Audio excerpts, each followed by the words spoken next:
Olá, meu aluno. Aqui quem fala é o professor Elmo Marinho. Vamos trabalhar a expansão marítima europeia. Vamos lá. Quais foram os fatores que impulsionaram o pioneirismo português nas grandes navegações? Isso é um ponto importante.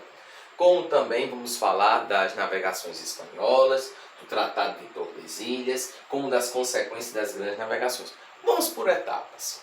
Por que Portugal busca uma rota para as Índias? Porque ele está buscando uma rota alternativa e o que é que leva ele a ser o pioneiro? Vamos por etapas. Primeira etapa, o mar Mediterrâneo era a principal rota que ligava as Índias. O que é que as Índias oferecia?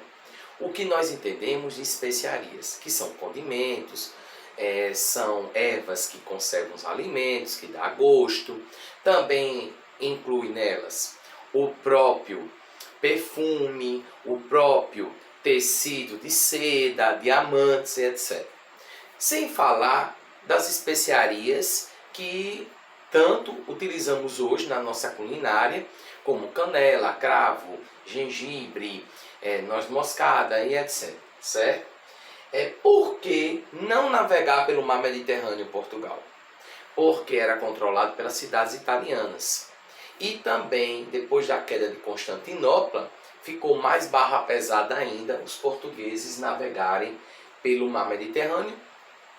Primeiro, pelo perigo de ataques piratas. Segundo, pelos altos pedágios. E também eles tinham medo de entrar em confronto com essas cidades italianas. Então eles buscaram a realização de uma grande viagem. Olhe para o quadro agora, do périplo africano. Ele queria contornar a África para chegar às Índias. Então essa viagem foi marcada pela conquista de Ceuta, depois do Cabo do Bom Jador e depois pelo Cabo das Tormentas, até que chegou em Calicut, o que nós entendemos que seja as Índias. Outro detalhe, essa viagem foi longa, durou quase um século. Claro que não foi apenas uma expedição, foram várias expedições. Quando eles chegam às Índias, é como fosse uma grande viagem à Lua, certo? O mesmo perigo, o mesmo investimento em termos proporcionais. E quando eles quebram o monopólio do comércio das especiarias pelo mar Mediterrâneo, quando eles chegam às Índias. Essa viagem foi caríssima, mesmo assim gerou um lucro de 5.000%. Mas o que é que leva o pioneirismo português a se lançar nas grandes navegações? A centralização política, o apoio da igreja, que incentivava aumentar o número de fiéis, e também até de possessões territoriais que seriam presentes à igreja. Sem falar também o apoio da burguesia devido ao lucrativo comércio de especiarias, como também a própria centralização política. E não se esqueça a chegada da dinastia de Avis ao poder através da Revolução de Avis, o mestre Dom João e depois seu filho, o infante Dom Henrique. Portugal se lança nas grandes navegações também devido à posição geográfica privilegiada, que era banhada pelo Oceano Atlântico. A Espanha só se lança após a expulsão de Granada, realizada por ela ao expulsar de Granada os mouros, e iniciam uma grande viagem às Índias, partindo do princípio que a Terra é esférica, que dá uma volta no seu próprio eixo. Claro que a Espanha, como Portugal também, ela foi favorecida pela posição geográfica da Península Ibérica, como pela centralização política, o apoio da igreja e a própria estrutura burguesa, tanto do Estado português como do Estado espanhol, que incentivou a essas grandes navegações devido ao comércio das Índias lucrativo. Quando nós falamos do Tratado de Tordesilhas, nós temos de levar em conta a ilha de Cabo Verde, certo? Cabo Verde, certo?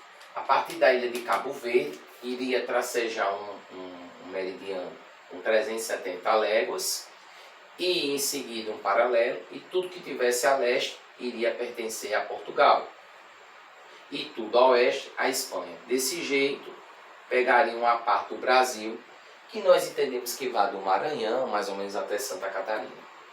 Qual era o objetivo do Tratado de Tordesilhas?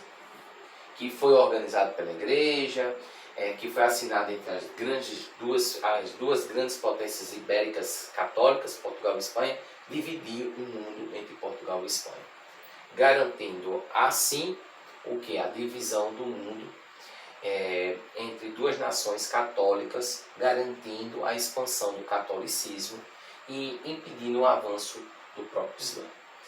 Um detalhe importantíssimo, né?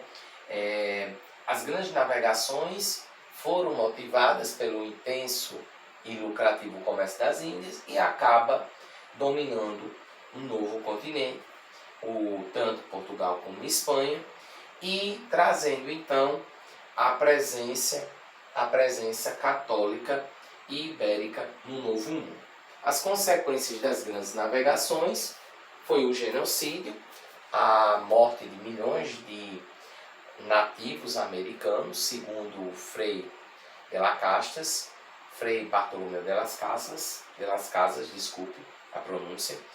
Ele afirma que em 100 anos 40 milhões de americanos morreram de doenças, de guerras e também da própria escravidão que eles foram submetidos, né? Outro detalhe também, a escravidão depois a escravidão indígena é proibida no Brasil, mais ou menos em 1572, e também o etnocídio, a destruição da cultura e imposição do catolicismo, do eurocentrismo e assim por diante, certo? Pessoal, não se esqueçam que a expansão marítima europeia está completamente ligada a um processo primórdio que nós chamamos de globalização. Então, a globalização ocorreu integrando 4 continentes. A Europa, a África, ligando a Ásia e a América. Então, inicia uma ideia do que viria a ser a globalização através da integração comercial desses 4 continentes.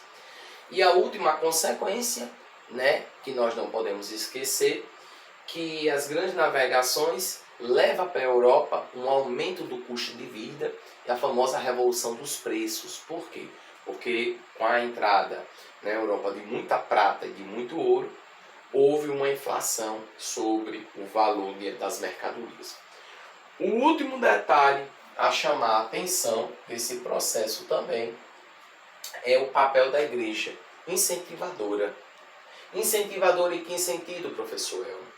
De justificar as grandes navegações como uma grande missão religiosa para salvar almas, como também trazer a cristandade para futuras terras, certo?